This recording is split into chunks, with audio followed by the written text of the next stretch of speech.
In early 1968, United States Marines fought the North Vietnamese Army in one of the most bitterly contested battles of the Vietnam War.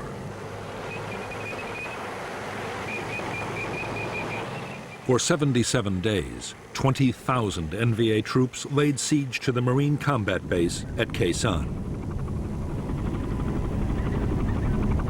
At stake was the control of the gateway to South Vietnam.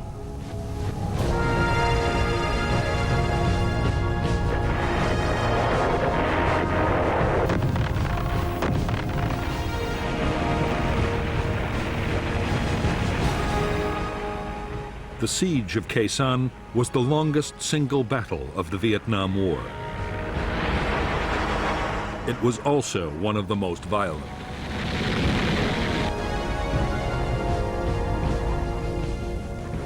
There were savage artillery duels, mass infantry assaults, and fierce hand-to-hand combat.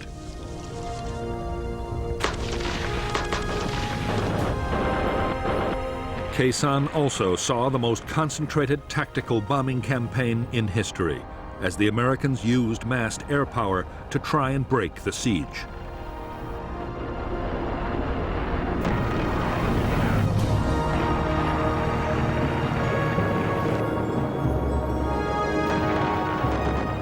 The North Vietnamese meant their attack on Khe Sanh to deliver an historic victory that would destroy the will of the United States to carry on the war. In fact, in spite of immense sacrifice, the North Vietnamese army would fail.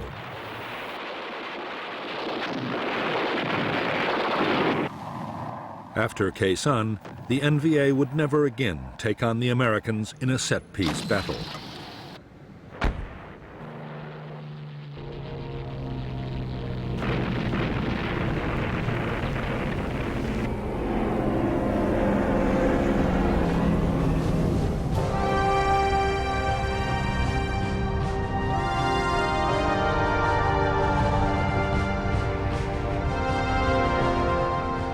In March 1965, 3,500 U.S. Marines had been the first American combat troops sent to South Vietnam. Their orders were to defend an air base at Da Nang, but their mission didn't stay defensive for long.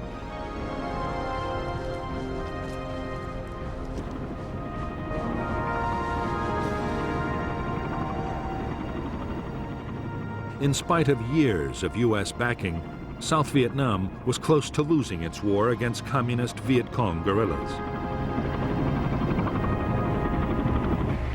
By July 1965, Washington had decided to commit 200,000 U.S. troops to the fight, and the Marines had gone on the offensive.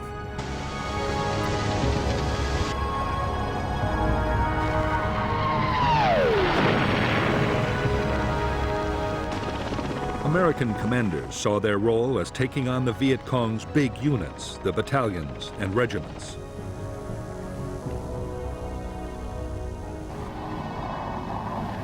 The units were well trained and had been armed with modern weapons by North Vietnam. Increasingly, the NLF's war was controlled from the north, and North Vietnam had already begun to send its own troops to fight alongside the guerrillas.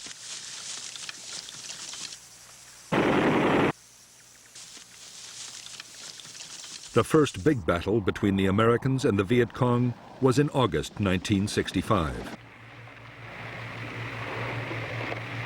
In Operation Starlight, the Marines smashed a Viet Cong regiment. In November, in the Ia Drang Valley, the 1st Air Cavalry Division battled nearly 6,000 North Vietnamese Army troops.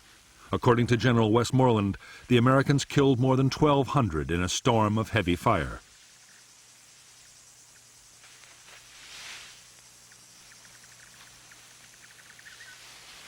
American commanders were buoyed up by their apparent success on the battlefield. More such victories would quickly force the Viet Cong to give up their campaign. The optimism did not last long.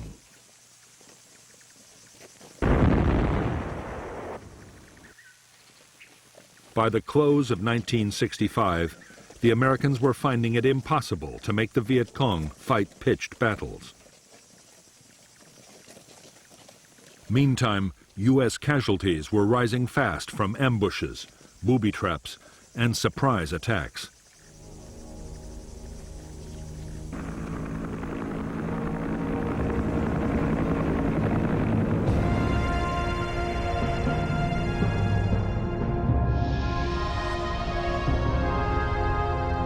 By the start of 1966, Military Assistance Command, known as MACV, the main American headquarters in South Vietnam, deployed 184,000 U.S. troops.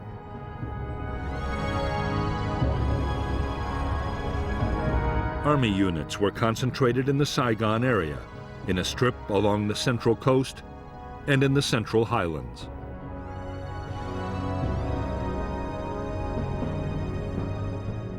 The Marines of the 3rd Marine Amphibious Force were further north, in the area known as I Corps. I Corps bordered the demilitarized zone separating North and South Vietnam.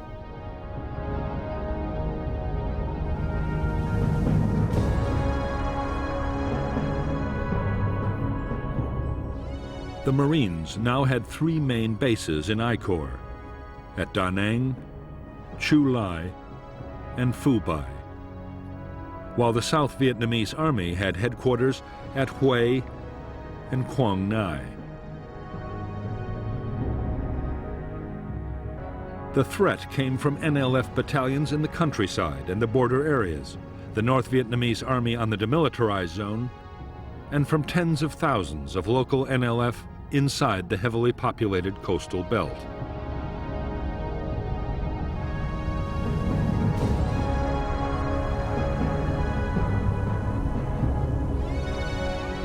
To the NLF, the coastal villages were a priceless asset. They produced vast quantities of rice which could feed the big guerrilla units in the remote interior.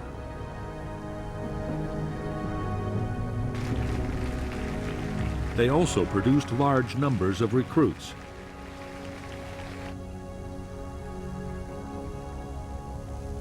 Over the years, the NLF had gained control of thousands of villages. They had created their own local administration and village guerrilla forces.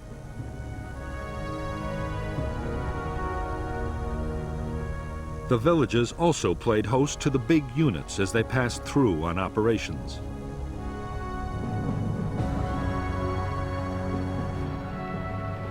All the areas in which the American Marines had built their bases were surrounded by NLF-controlled villages. Marine sweeps through the settlements rarely managed to find them.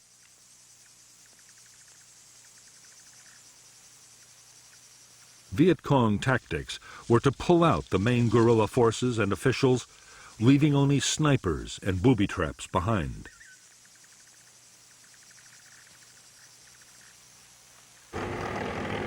After the Marines had moved on, the fighters would quickly return. For the Americans, it was deeply frustrating.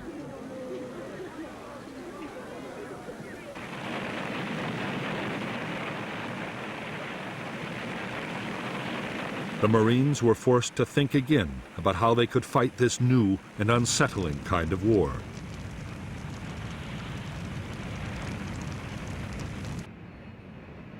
The answer the Marines came up with was a pacification program. The idea was to fight the NLF for control of the villages and to do it around the clock.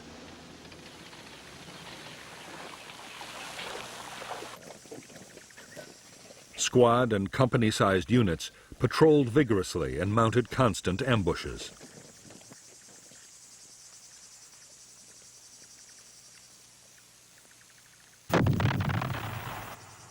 The rice harvest was protected to keep it out of Viet Cong hands.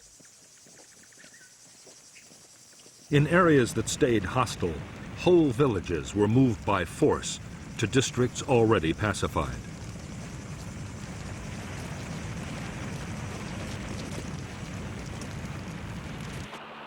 The Marines' aggressive military tactics were combined with persuasion. In civic action projects, widely known as the Hearts and Minds program, villagers were given medical aid and help with economic development.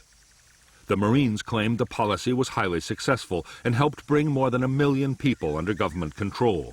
However, in reality, it was just an illusion, and the NLF still managed to infiltrate these areas, which continued to abound with sympathizers.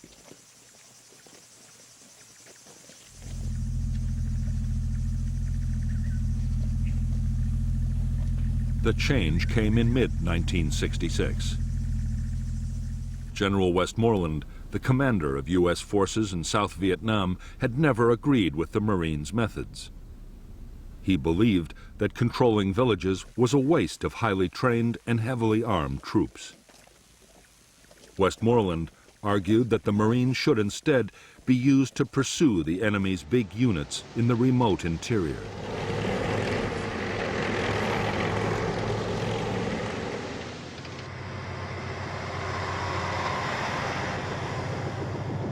In fact, events would soon force the Marines to reduce their whole pacification effort. Civil unrest erupted between South Vietnamese factions right across the country.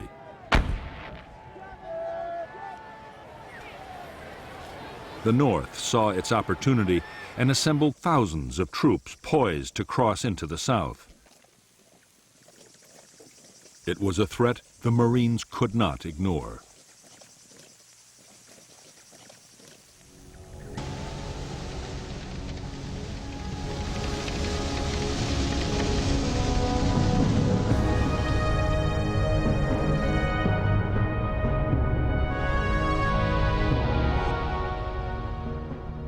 The North Vietnamese Army's 324B Division crossed the demilitarized zone in late May 1966 and encountered a Marine battalion.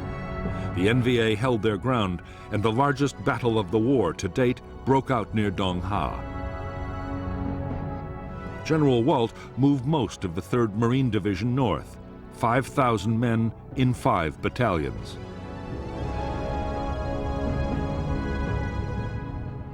In Operation Hastings, the Marines, backed by South Vietnamese Army troops, the heavy guns of U.S. warships, and the Marines' own artillery and air power, drove the NVA back over the demilitarized zone in just over 3 weeks.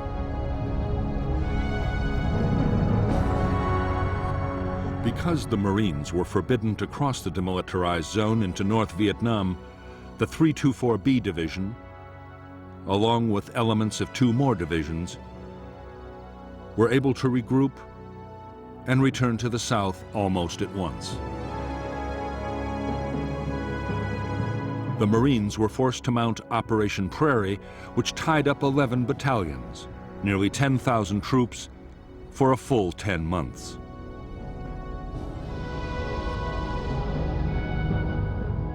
To support the operations, they and Special Forces units built a string of combat bases stretching from Jiolin in the east to Khe Sanh in the west.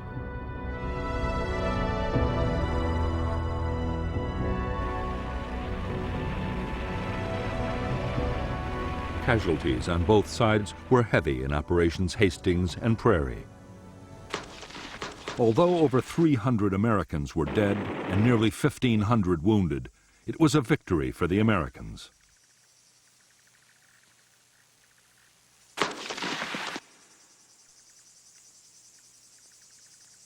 However, the NVA divisions had not been beaten. They simply slipped back across the demilitarized zone from where they could return at any time.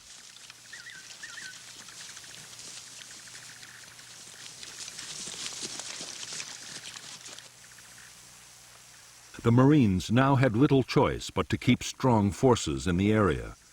As the Americans had expected, in the first months of 1967, North Vietnamese Army units once more began infiltrating into the south.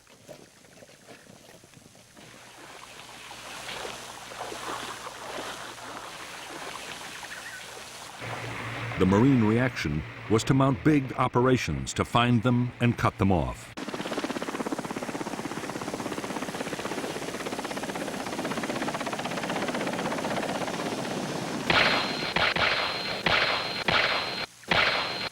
Both sides were determined to control the hilltops dominating the valley trails. The bloodiest battles of all were those fought for the hills surrounding the Marine combat base at Khe Sanh. These were 881 North and South and Hill 861, thus named for their height in feet.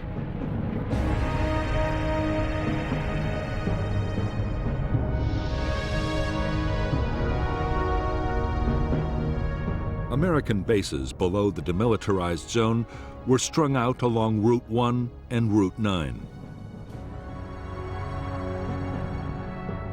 The command center was Dong Ha, while Camp Carroll and the Rock Pile were artillery bases with long-range heavy guns. On the western end of Route 9, Long Vei, a special forces camp, and the Marine base at Khe Sanh were particularly important. They dominated North Vietnamese infiltration routes into the south from the demilitarized zone and from Laos.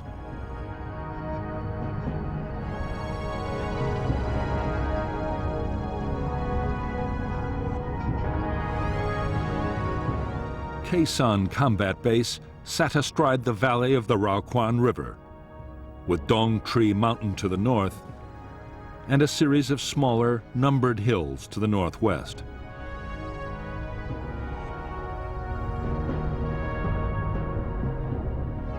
In April 1967, elements of the NVA 325C Division moved onto Hills 881 North and South and Hill 861 and stormed a signal relay station atop Hill 950. They built fortifications and placed artillery to support the main effort. An infantry assault by all three of the division's regiments, more than 5,000 men. The base at Khe Sanh had been defended by only a single company of Marines.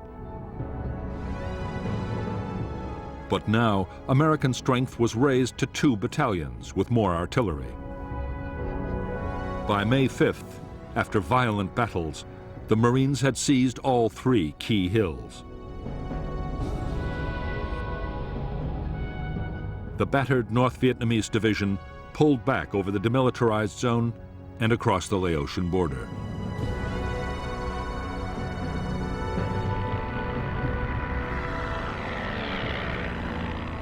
After the hill fights at Khe Sanh, the war on the demilitarized zone shifted to the eastern sector. North Vietnamese artillery, hidden inside the zone, hammered Marine bases, causing heavy casualties. 30,000 NVA troops tried to infiltrate past the American outposts.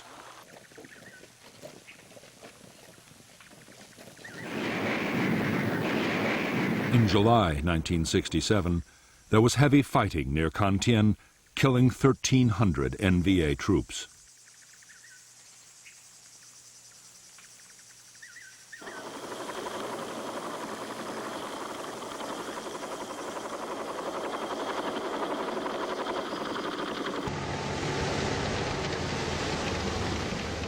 During the last months of 1967, the Marines launched one operation after another to try and intercept infiltrating NVA forces.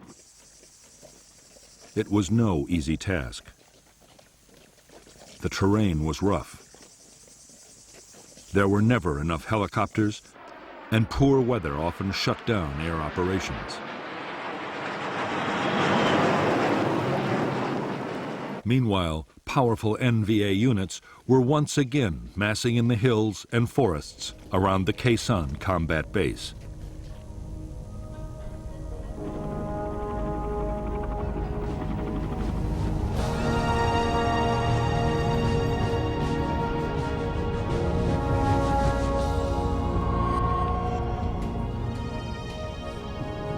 Since the start of the conflict, North Vietnamese leaders had been arguing bitterly about how best to win the war in the south. The president, Ho Chi Minh, was by now aging and in poor health, but he still had enormous influence.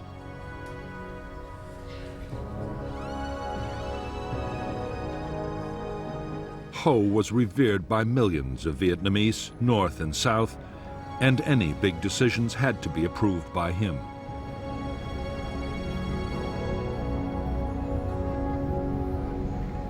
For the last 2 years, Ho had supported a cautious approach to fighting the war. But in mid-1967, he backed a new strategy pushed by powerful figures within the Politburo, including Li Tuan, the General Secretary of the Communist Party.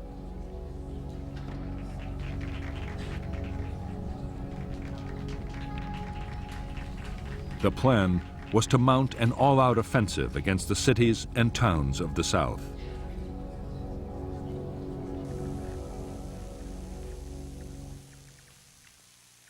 The NLF guerrillas inside South Vietnam would launch most of the attacks. But General Giap, North Vietnam's defense minister, planned to add a distinctive touch of his own. He meant to pit North Vietnamese army troops directly against the Americans at Khe Sanh in a major set-piece battle.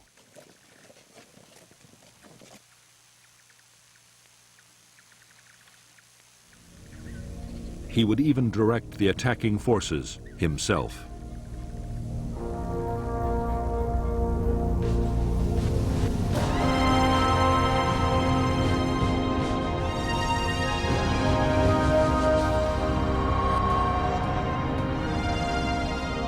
Throughout 1967, the U.S. President Lyndon Johnson had been under pressure from his military advisors to intensify the war in Vietnam.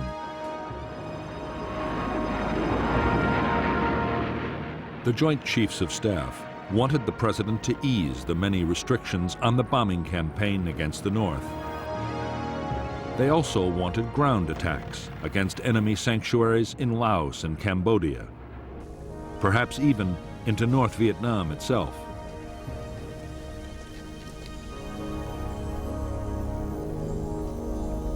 Without such measures, they could see no prospect of victory soon.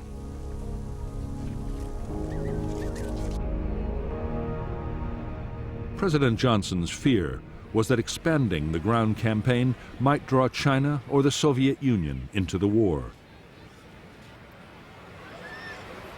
He also faced problems at home. The anti-war movement was already growing, and a wider conflict might turn the American people completely against the whole effort.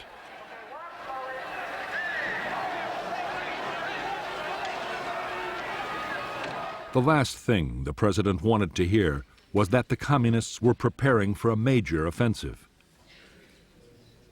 But General Westmoreland, the commander of U.S. forces in Vietnam, was warning that a large-scale attack might be on the way. Westmoreland believed that the North Vietnamese army was preparing a big push into the south, and that its first target might be the Marine combat base at Khe Sanh.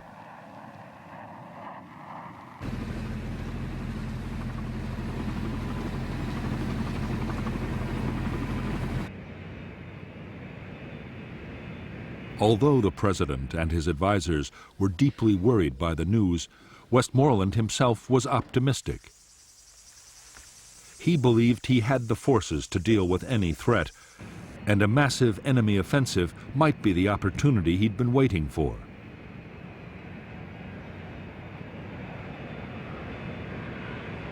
If the North Vietnamese army came out into the open to fight pitched battles, there was a real chance of a decisive American victory.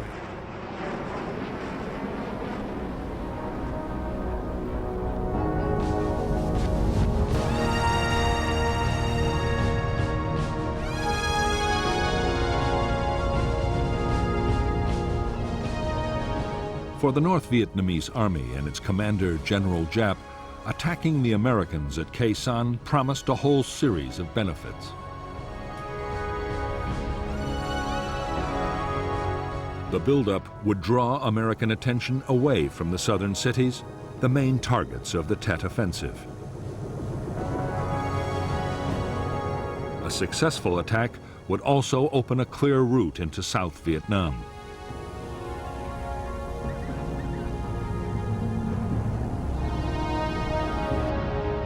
A victory at Khe Sanh might also bring another, even more valuable prize: The U.S. Marines defending the base were an elite force, and crushing them might damage American morale beyond repair. In 1954, 13 years previously, General Giap had inflicted just such a defeat on French colonial forces at Dien Bien Phu.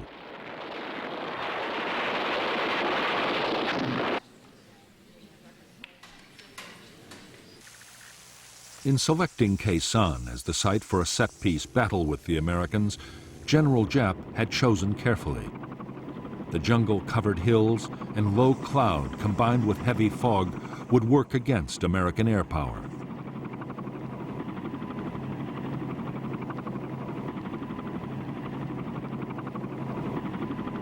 And while his own troops were close to supplies and reinforcements, the Americans could be cut off from any outside help.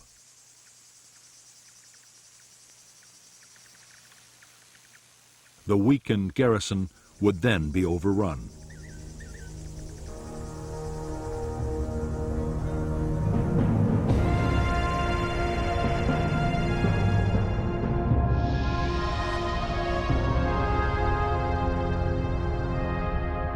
From March 1967, the Americans had succeeded in sending heavily armed convoys down Route 9 to Khe Sanh. However, in July, an attempt to get long-range artillery to the combat base was blocked by North Vietnamese ambushes.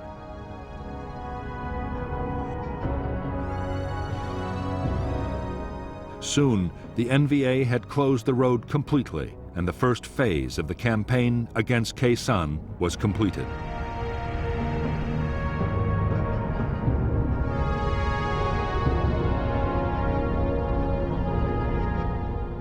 The next stage in the North Vietnamese plan was to deploy infantry north and west of Khe Sanh. The units to the north would capture the hills overlooking the base and place artillery to bombard the Americans and destroy their airfield.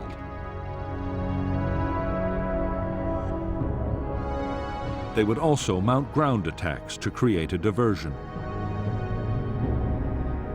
The western units would capture Long Vei Special Forces Camp and Khe Sanh Village, and then mount a massive assault to take the Marine combat base from the south.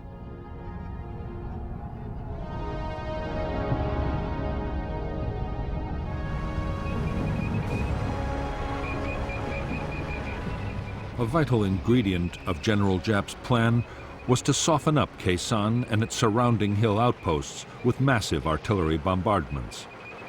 It was vital to prevent American aircraft from finding and destroying the guns, mortars, and rocket batteries before the attack.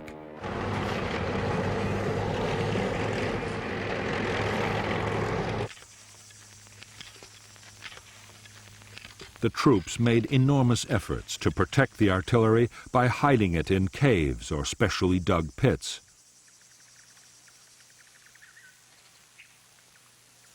They sighted huge numbers of anti-aircraft guns to drive away inquisitive reconnaissance planes, while everything was hidden by elaborate camouflage.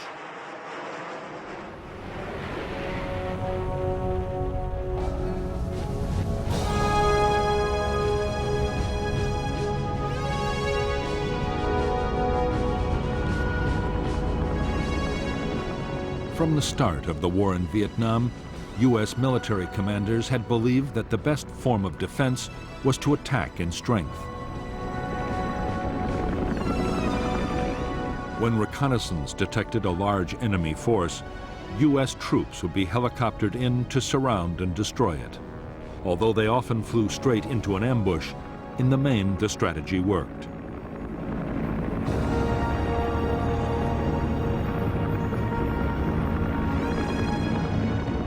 The problem with the American tactics was that they needed ever-increasing numbers of troops and helicopters.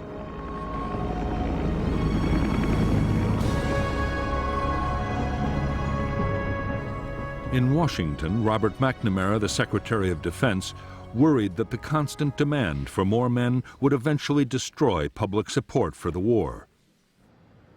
Throughout 1967, McNamara had pushed for a strategy that would reduce the need for manpower. One proposal in particular McNamara adopted enthusiastically. The idea was to clear a line along the demilitarized zone and build an electronic barrier to stop enemy infiltration from north to south. The plan, called the Strong Point Obstacle System, was expected to cost $1 billion. To U.S. troops on the ground, it made no sense. They christened it McNamara's Line.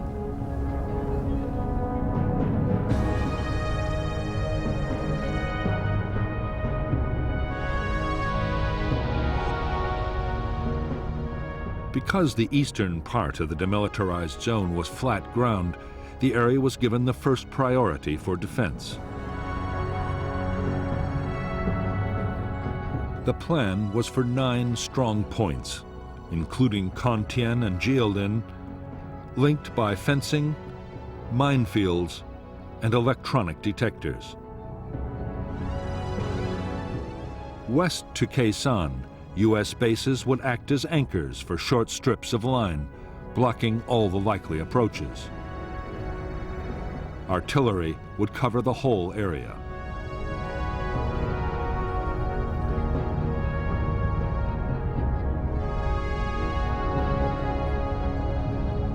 By the end of 1967, the eastern part of the Strong Point Obstacle System was almost complete.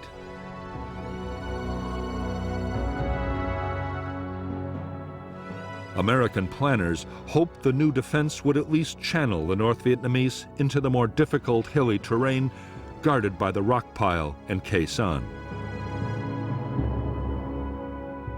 In the future, when those bases too were part of the system, military commanders saw them playing a particularly important role. If full-scale ground operations were ever launched into Laos, the barrier would protect the Americans from flank attacks.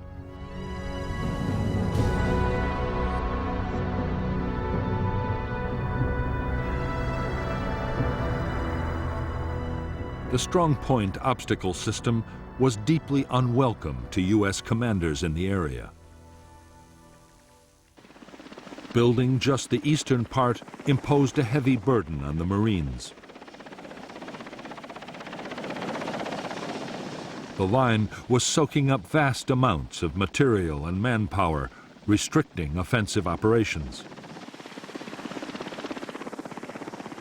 Worst of all, the construction work and the transport supplying it were sitting targets for North Vietnamese gunners.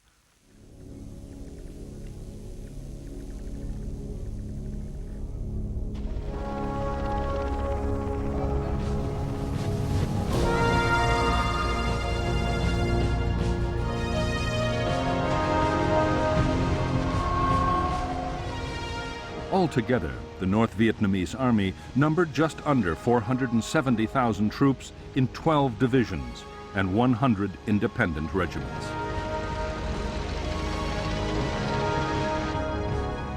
There was also a small navy for coastal patrol and an air force to defend against American bombing raids, together with an air defense missile force.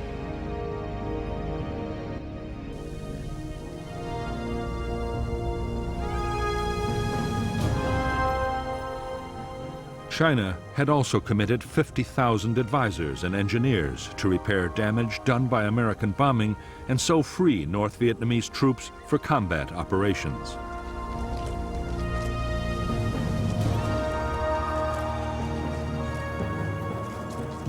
By now, the NVA had taken over all military activity in the northernmost parts of South Vietnam, and 102,000 NVA troops were available to fight in the south.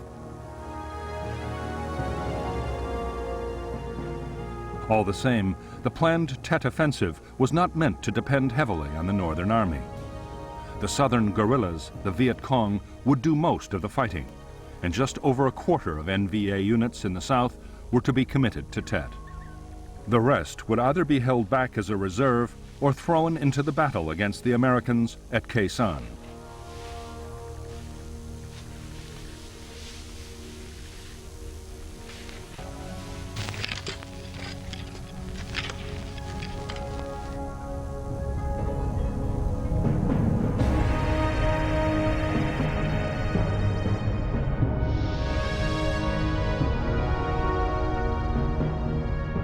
By the start of 1968, the North Vietnamese Army had more than 40,000 men positioned near the border with South Vietnam.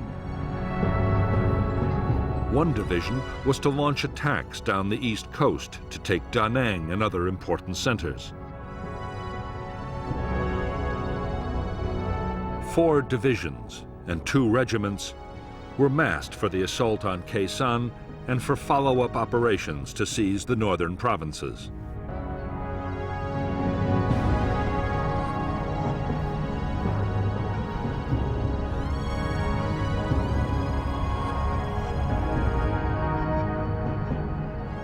North of Khe Sanh was the 325C Division, with 3 regiments and a battalion. The elite 304th Division was south of the base.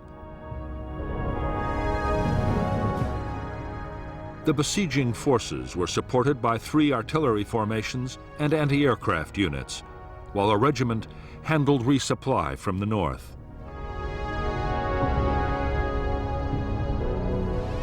Further east, another division was placed to threaten the American artillery base at the rock pile, to keep Route 9 cut, and to act as reinforcements.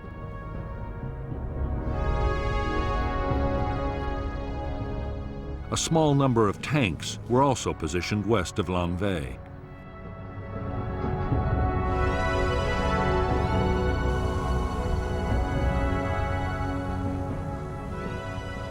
If the battle for Khe Sanh was to end in victory, General Giap and his planners knew that an uninterrupted flow of supplies would be the key. The experience in 1954 of fighting the French at Dien Bien Phu had taught him the value of ensuring continuous supply long before the final storming of the enemy base. He was determined to repeat his achievement at Khe Sanh.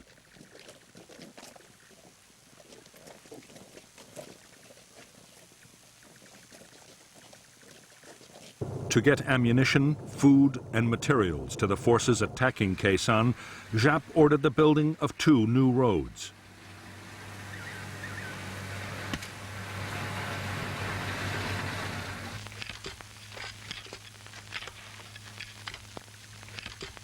They were soon detected by the Americans, who named them the Santa Fe Trail.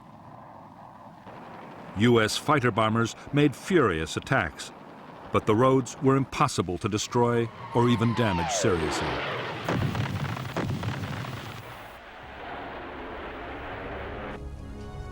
The Santa Fe Trail was heavily camouflaged and fully equipped with bunkers, storage depots, and way stations. The roads were protected by heavy anti-aircraft cover. Already, supplies had been built up near Khe Sanh for between 60 and 90 days of sustained combat.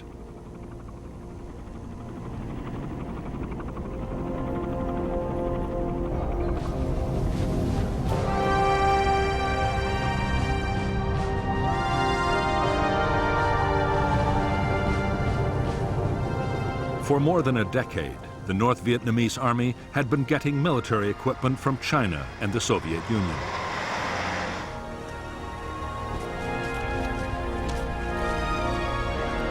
The best NVA divisions were extremely well armed.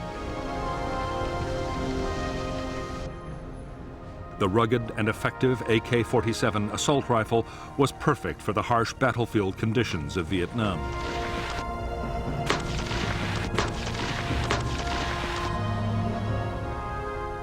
Infantry units had large numbers of machine guns and RPG-7 anti-tank grenade launchers.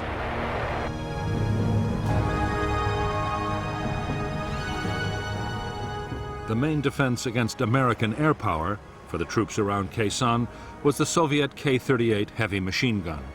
Near special installations, the NVA anti-aircraft units were armed with 37mm anti-aircraft cannons, a menace even to the fastest American jets.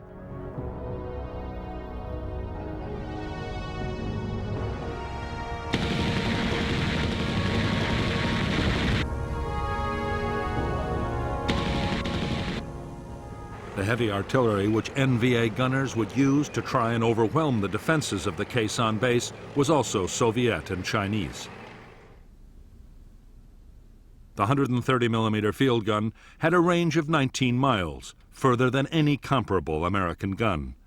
U.S. troops rated it the best all-round artillery piece on the Vietnam battlefield.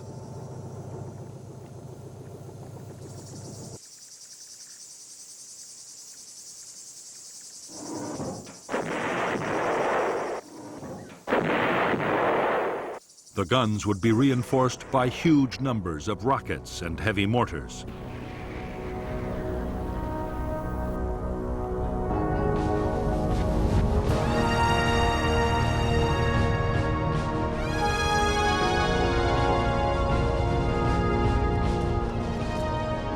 The troops of the North Vietnamese Army were recognized even by their American enemies as first-class soldiers. They were extremely well-trained and disciplined.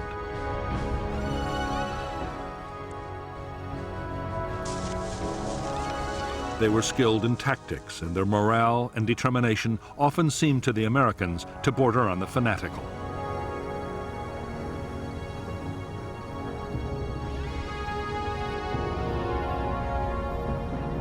In fact, during 1967, as losses soared, North Vietnamese Army morale had slumped badly. Desertion threatened to become a real problem.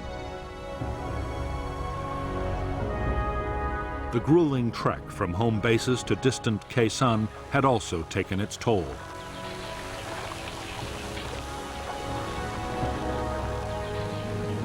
American bombing was a constant danger, and diseases, particularly malaria, were rife. Most of the NVA soldiers who were massing to attack Khe Sanh were from the coastal lowlands of North Vietnam and found life a misery in the sodden, insect-infested jungles, as did their enemy.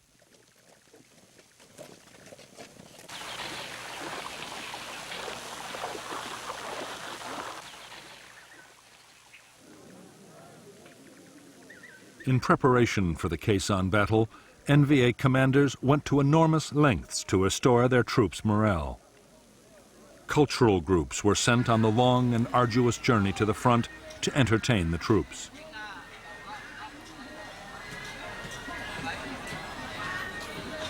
The message was simple and was reinforced at every opportunity by political officers. The coming campaign would deliver the victory they had hoped for so many years.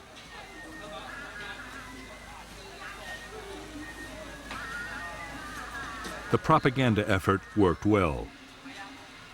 In the final weeks before the offensive, desertions from the North Vietnamese Army fell dramatically.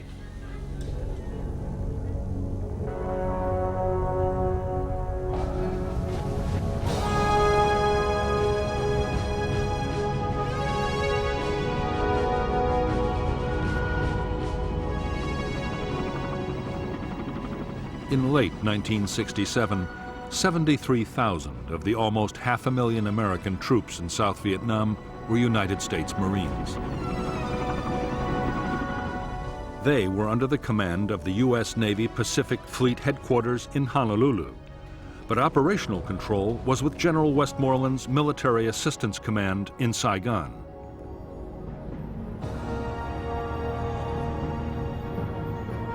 From the start, the independent status of the Marines had led to friction. Often they were accused by the Army and the Air Force of fighting their own private war.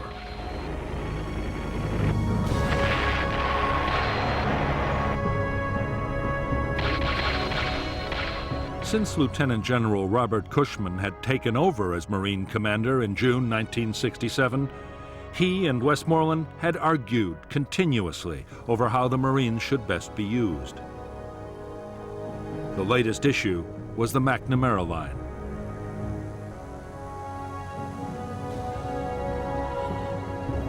The idea was strongly opposed by the Marines, but Westmoreland had become a strong supporter.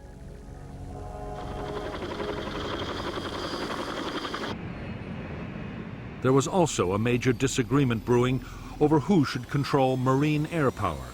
On the eve of a major battle, inter-service rivalry was threatening to grow into a serious problem.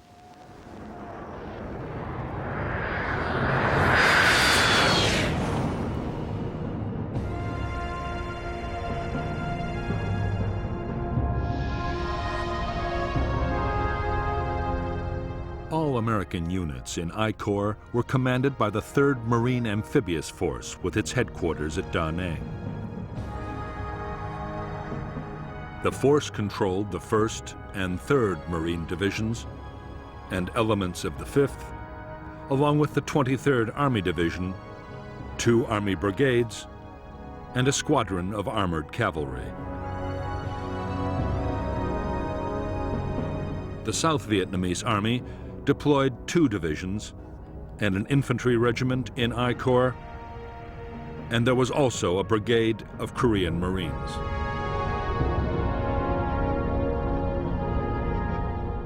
Air support for operations in I Corps was provided by a U.S. Air Force Tactical Fighter Wing, the 1st Marine Air Wing, and a South Vietnamese Air Force Squadron.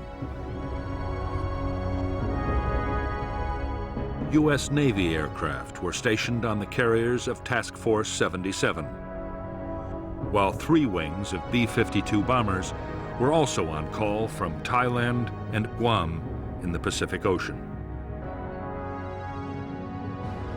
Air supply was carried out by Marine and Air Force transport and helicopter squadrons.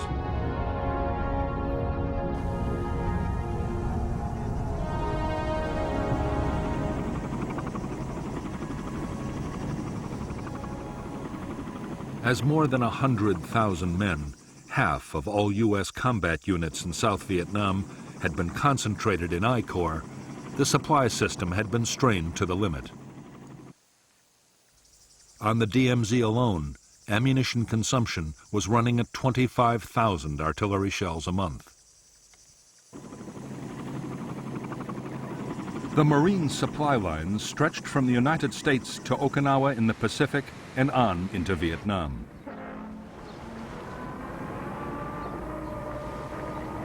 The U.S. forces required 21,000 tons of food, ammunition, fuel, and general supplies daily. As a result, there was a constant stream of ships and air freight into Da Nang.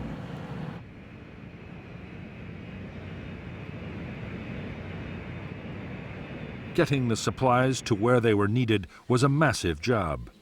Vietnam was the first war to see computers used to control supplies. The requisitioning system handled over 80,000 different items, from boots for the men to spares for helicopters.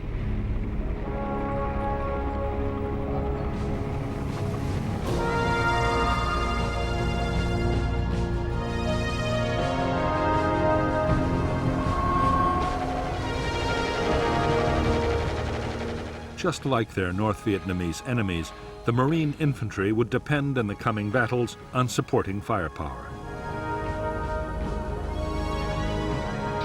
They had large numbers of medium and heavy mortars.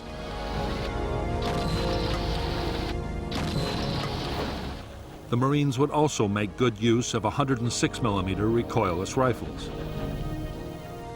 The M40 had been designed as an anti-tank weapon, but it was also highly effective against bunkers and trenches.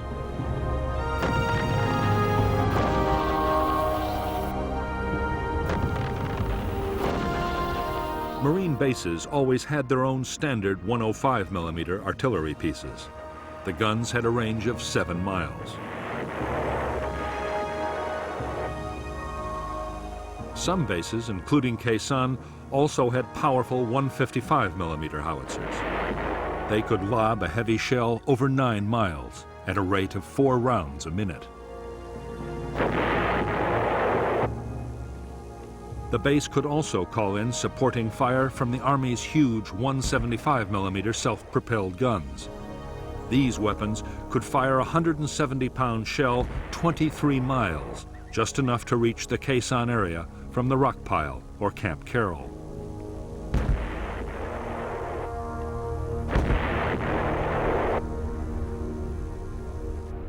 Support from aircraft was much less reliable than artillery.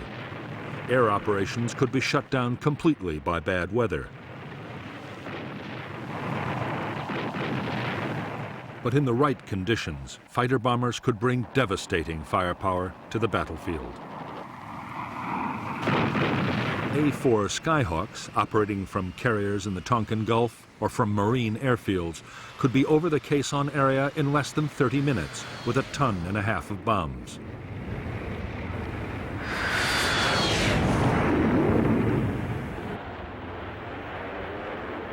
Navy, Marine, and Air Force Phantoms were also on call.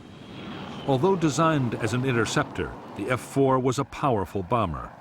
It could carry 18 750-pound bombs or 11 canisters of the devastating flammable gel, napalm.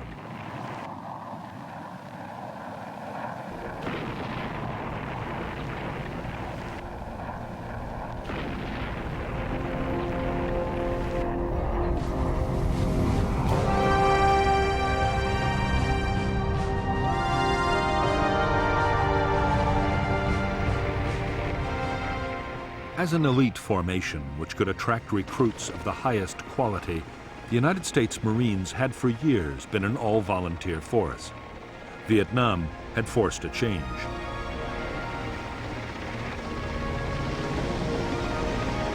Restricting tours of duty to 13 months and the steady accumulation of casualties meant the Marine Corps had to take in draftees. Around 20,000 men had been drafted in by the end of 1967.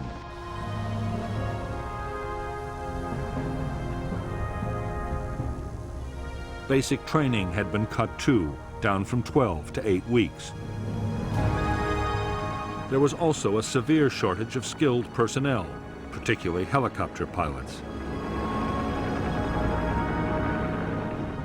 In spite of the sometimes appalling conditions of cold, wet and dirt in which the Marines in Vietnam had to live and fight, their morale had stood up well. Marine discipline and the sense of being part of an elite helped. So did the knowledge that support from artillery, helicopter gunships, or strike aircraft was not far away.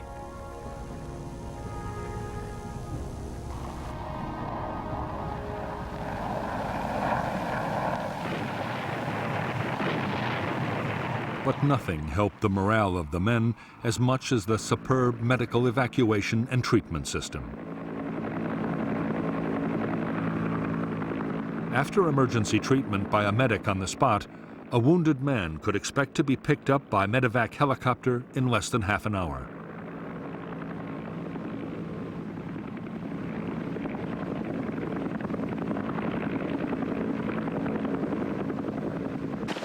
The crews of evacuation helicopters were among the most admired troops serving in Vietnam.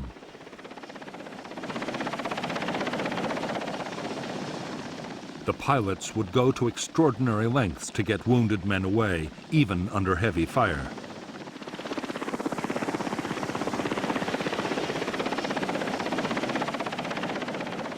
In I Corps, evacuation was to one of 3 field hospitals or to the main hospital at Da Nang. There were also 2 fully equipped Navy hospital ships, each with more than 500 beds. So effective was the Marine medevac system that 99% of evacuated Marines survived their wounds.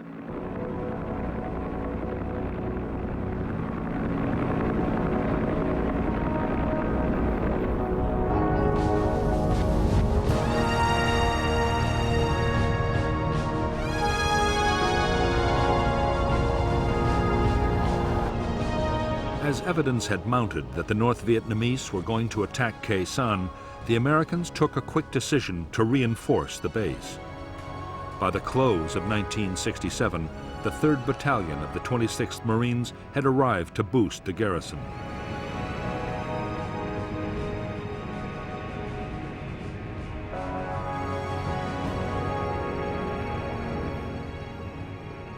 New bunkers, quarters, and perimeter defenses had to be built fast.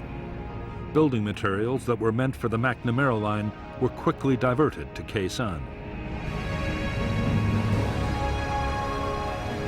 Only days after the new Marine unit had arrived at Khe Sanh, it launched a major search and destroy operation towards the border with Laos. The Marines discovered North Vietnamese weapons caches and fresh trails. but not a single enemy soldier opened fire. Unknown to the Americans, the 30,000 NVA troops all around were under strict orders to avoid all contact.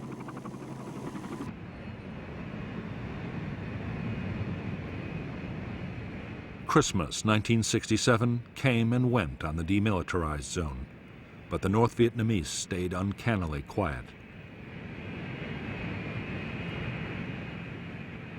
However, there were signs of intense NVA reconnaissance around Khe Sanh. Most Marines now believed the question was not whether the North Vietnamese meant to storm Khe Sanh, but when.